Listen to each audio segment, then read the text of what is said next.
Welcome to the Power Zone Sports Podcast. Today we're going to be talking about the Major League Baseball trade deadline. Please like and subscribe. That will help the channel a lot. And I'm going to give this podcast to my brother. Well, it was a very exciting Major League Baseball trade deadline, at least if you were the Los Angeles Dodgers. The Dodgers have a new toy, and it's Darvish, who went from the Texas Rangers into the middle of a National League pennant race with the Los Angeles Dodgers. Texas deciding to trade him away at the end of the deadline. So, as I said last week, the only reason to keep watching the Rangers this year will likely be Adrian Beltre, who got his 3,000th hit, the first Dominican player to reach that milestone. Incredible. And Adrian Beltre has been a good player for a long time. And Darvish, 7 innings, he struck out 10 men as the Dodgers defeated the Mets 6-0 in Darvish's first start as a Los Angeles Dodger. He's going to love it out in Dodger Stadium and in that pitcher's park, Dodger Stadium. Darvish is going to be great. And now that he's in a pitcher's park and not in a hitter's park like Texas was, he's going to start to shine and pitch very well. And this is one start of many.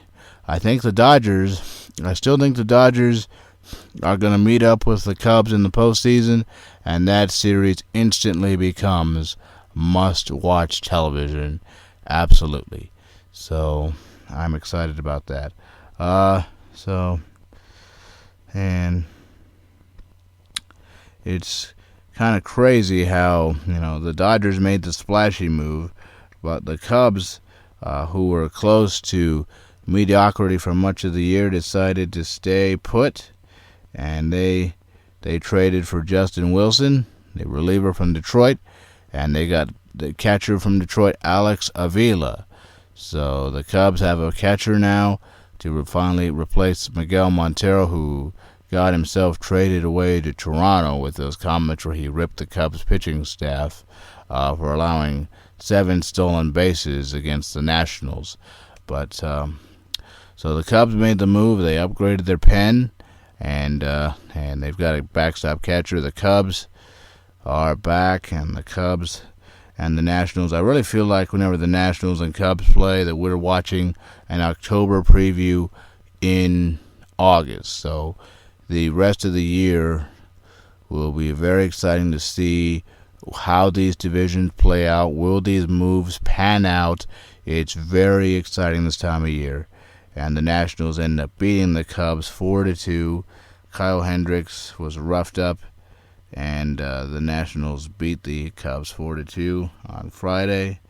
And the next game will be tomorrow. So the next game. So the Cubs and the Nationals had But every time I see the Cubs and Nationals playing, part of me is like, thinks about Dusty Baker, who managed the Cubs and is now managing the Nationals, and how close the Cubs came under Dusty Baker. But the Cubs are the defending World Series champions with Joe Madden at the helm of the Cubs. So that was still very exciting. But the Cubs they've been struggling in this World Champion season, especially shortstop Addison Russell. He's been struggling on the field, been struggling off the field, and now he has a foot strain, and he's going to be put on the disabled list, and that's a big loss. And he has a right foot strain, and the Cubs pulled up left-hander Rob Zastryzny, Zastryzny from AAA Iowa. And but Addison Russell, he was one of the most primed prospects in the game, and he had a huge grand slam home run in Game 6 of the World Series that helped push the Cubs to Game 7 of the World Series, whereas everybody knows the Cubs eventually won that series. And so Addison Russell a building block after the Cubs traded away Jeff Samardzija to the A's. And and then that's when he came over to the north side, worked his way up, made it to the big league club, and he has been a great shortstop for the team. And so I have a controversial opinion I'm going to put up here, and I'm gonna ask the YouTube audience for their thoughts on it. I think the 2016 Cubs, if you could put the 2016 Cubs against any team in baseball, I really feel like the 2016 Cubs would beat any lineup that you could stick in front of them. Yes, that includes your 1988 LA Dodgers with Kirk Gibson, and that includes your 1976 Big Red Machine with Johnny Bench, with Ken Griffey Sr., with Pete Rose. Yeah, I think they would beat the 27 Yankees even, with Babe Ruth, with Mark Koenig, and with Lou Gehrig. And the 2016 Cubs, it's quite obvious that player development, player fundamentals are now more important now than they were in the past. And I really feel like the 2016 Cubs would beat any of those teams in baseball from years ago. I mean, I think they might have a hard time with a team from like the modern era, maybe like the 2005 White Sox, put those two teams against each other for like an all-Chicago series. I still think the Cubs would probably pull that one out, but it would be a very interesting decision just to stick those two together, have them play a 9-inning baseball game against each other, and see who would come out the victor. But preseason football was back on the schedule yesterday. The Dallas Cowboys and the Arizona Cardinals played the Hall of Fame game in Canton, Ohio.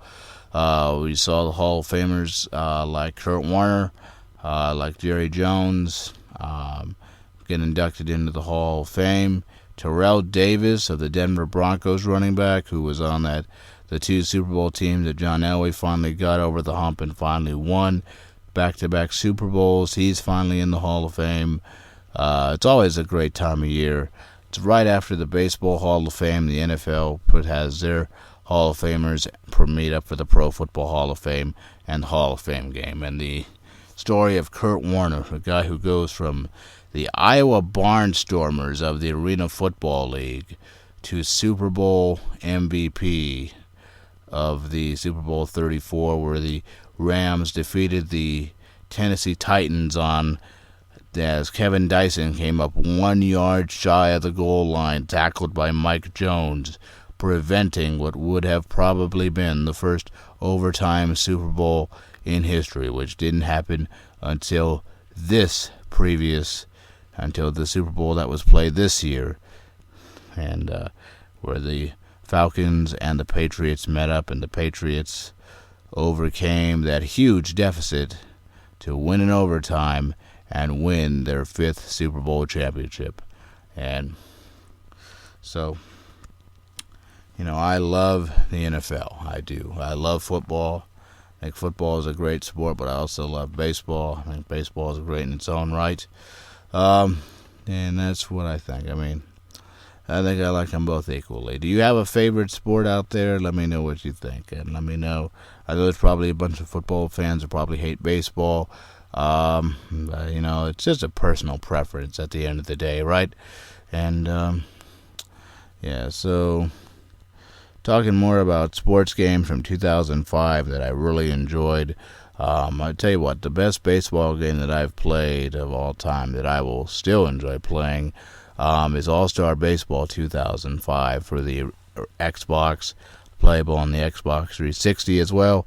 The thing I like most about All-Star Baseball 2005, not only is it that you can hit a home run, have a home run derby, you can have your franchise mode. That's all part of the usual thing for sports games. But you can actually create your own team, place them anywhere in the country you want to, and you pick the mascot, you pick the logos, you pick the free agent pool draft of players, and you can manage them and play with them for, I think, in perpetuity for as long as you can, or until you just get tired of playing the game, which I haven't yet. So really is a great game. You can put them in any of the stadiums in the game, including some wacky, fictionalized ballparks.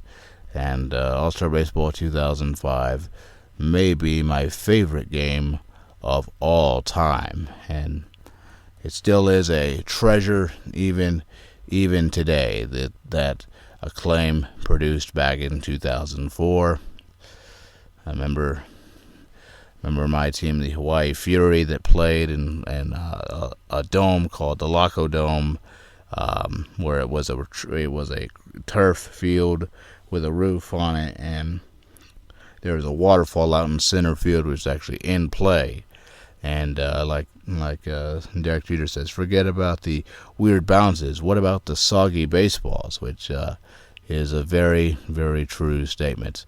And the game was fun too. And in the end, like I said, the games are meant to be fun. Make baseball fun again. Make video games fun again. Make sports games fun again. So with that, I think that's enough. Major League Baseball trade deadline and All-Star Baseball 2005. With that, I'm going to sign off for now. Power Zone Podcast. Thanks for listening to the Power Zone Sports Podcast. Please like and subscribe. That would help the channel a lot, and I will see you later. Bye.